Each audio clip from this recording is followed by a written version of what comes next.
Hey everyone, welcome back to another video of this channel. आज की video में हम डिस्कस करने वाले हैं CSIR नेट जून 2011 के पेपर को और आज की जो हमारी सेक्शन होने वाली है वो है रियल एनालिसिस। तो चलिए स्टार्ट करते हैं आज की वीडियो को। आज का जो हमारा क्वेश्चन है वो बेसिकली कुछ इस तरीके का है। इसमें हमें केवल एक ही चीज दी गई है कि summation from n is equal to 1 to infinity -1 की power n plus 1 divided by n, ये जो है वो बराबर होगा log ऑफ 2 के। और इसके अलावा हमें कुछ भी नहीं दिया गया है इस क्वेश्चन में। अब इस क्वेश्चन में हमें बेसिकली क्या पूछा गया है कि summation from n is equal to 1 to infinity -1 की power n divided by n into n plus 1, ये बेसिकली किसके बराबर होगा। और इसकी वैल्यू जो है वो हमें दी गई है ऑप्शंस के रूप में। सबसे पहले हमें ऑप्शन ए में दिया गया है कि ये जो है वो बराबर होगा 1 माइनस 2 इंटू लॉग ऑफ 2 के। ऑप्शन बी में हमें दिया गया है कि ये जो है वो बराबर होगा 1 प्लस लॉग ऑफ 2 के। ऑप्शन सी में हमें दिया गया है कि ये जो है वो बराबर होगा log ऑफ 2 का होल स्क्वायर के। और last but not the least हमें ऑप्शन डी में दिया गया है कि ये जो है वो बराबर होगा माइनस ब्रैकेट के अंदर होगा log ऑफ 2 का होल स्क्वायर। तो इस क्वेश्चन में बेसिकली क्या है कि हमें 4 ऑप्शंस दिए गए हैं और हमें बताना है कि इन चारों में से करेक्ट आंसर क्या होगा। तो चलिए डिस्कस करते हैं इस क्वेश्चन के सॉल्यूशन के बारे में। जैसा कि मैंने आपको बताया है कि इस क्वेश्चन में हमें क्या दिया गया है कि summation from n is equal to 1 to infinity -1 की power n plus 1 divided by n जो है वो बराबर है log ऑफ 2 के। और इसी चीज को जो है हम ऐसे भी लिख सकते हैं 1 minus 1/2 plus 1/3 minus 1/4 plus so on is equal to log of 2 होगा। और हम मान के चलेंगे कि ये जो है हमारी इक्वेशन नंबर 1 है।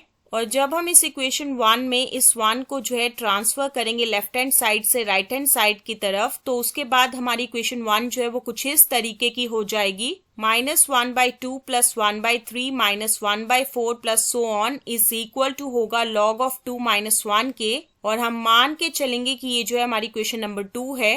अब हम कंसिडर करेंगे उस सीरीज को जिसकी वैल्यू हमें निकालनी है, that is summation from n is equal to 1 to infinity -1 की power n divided by n into n plus 1। और इसी सीरीज को जो है हम ऐसे भी लिख सकते हैं summation from n is equal to 1 to infinity -1 की पावर n इंटू ब्रैकेट के अंदर होगा 1 divided by n minus 1 divided by n plus 1। और इस केस में हमने क्या किया है कि 1 divided by n into n plus 1 की जगह हमने लिखा है 1 divided by n minus 1 divided by n plus 1।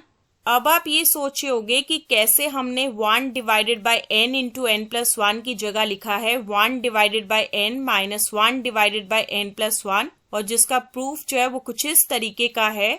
इसमें हम यूज कर रहे हैं पार्शियल डिकम्पोजिशन मेथड को, जिसमें हम 1 divided by n into n plus 1 की जगह लिखेंगे a divided by n plus b divided by n plus 1, जहाँ पे a और b जो है वो कॉन्स्टेंट्स है और जिनकी वैल्यू जो है हमें कैलकुलेट करनी है। फिर उसके बाद हम इस इक्वेशन को दोनों तरफ मल्टीप्लाई करेंगे n इंटू n प्लस 1 से, ताकि ये इक्वेशन जो है वो कुछ इस तरीके की बन जाए 1 इक्वल टू होगा a इंटू ब्रैकेट के अंदर होगा n प्लस 1 प्लस bn। और इसी चीज को हम ऐसे भी लिख सकते हैं an plus a plus bn, which is further equal to होगा ब्रैकेट के अंदर होगा a plus b into bracket के बाहर होगा n प्लस a। और इसके बाद हम इस इक्वेशन के दोनों तरफ कंपेयर करेंगे कोफिशिएंट्स कांस्टेंट टर्म के और n के, ताकि हमें मिल सके कि a जो है वो बराबर होगा 1 के और साथ ही साथ a प्लस b जो है वो बराबर होगा 0 के, which further implies that b जो है वो बराबर होगा -a के। तो यहाँ से हम ये चीज कह पाएंगे कि हमारा b जो है वो बराबर होगा -1 के। a और b की वैल्यू कैलकुलेट करने के बाद हम सब्स्टिट्यूट करेंगे इन दोनों वैल्यूज को इस इक्वेशन के अंदर, ताकि हमारी ये इक्वेशन जो है वो कुछ इस तरीके की बन जाए 1 divided by n into n plus 1 जो है वो बराबर होगा 1 divided by n minus 1 divided by n plus 1 के। अब इसके बाद आपको अंदाजा हो चुका होगा कि क्यों हमने 1 divided by n into n plus 1 की जगह लिखा है 1 divided by n minus 1 divided by n plus 1। और फिर हम दोबारा से उसी लाइन की तरफ आ जाते हैं जहाँ पे हमने खत्म किया था। इसमें हम क्या करेंगे कि -1 की पावर n को जो है इस ब्रैकेट के अंदर ले आएंगे और इन दोनों टर्म्स से मल्टीप्लाई कर देंगे। और साथ ही साथ इन दोनों टर्म्स से हम अटैच कर देंगे summation from n is equal to 1 to infinity को, ताकि ये चीज जो है वो फर्दर कुछ इस तरीके की बन जाए। Summation from n is equal to 1 to infinity minus 1 की power n divided by n minus summation from n is equal to 1 to infinity minus 1 की power n divided by n plus 1। इसके बाद हम इन दोनों सीरीज को simplified form में लिखेंगे ताकि ये चीज जो है वो फर्दर कुछ इस तरीके की हो जाए। ब्रैकेट के अंदर होगा -1 plus 1/2 minus 1/3 plus 1/4 minus so on, minus bracket के अंदर होगा -1/2 plus 1/3 minus 1/4 plus so on. इसके बाद हम इस ब्रैकेट की सभी टर्म्स में से माइनस को कॉमन आउट कर देंगे और इस ब्रैकेट को जो है हम बिल्कुल भी टच नहीं करेंगे, इसे एज इट इज ही रहने देंगे ताकि ये चीज जो है वो फर्दर कुछ इस तरीके की बन जाए। माइनस ब्रैकेट के अंदर होगा 1 minus 1/2 plus 1/3 minus 1/4 plus so on, minus bracket के अंदर होगा -1/2 plus 1/3 minus 1/4 plus so on.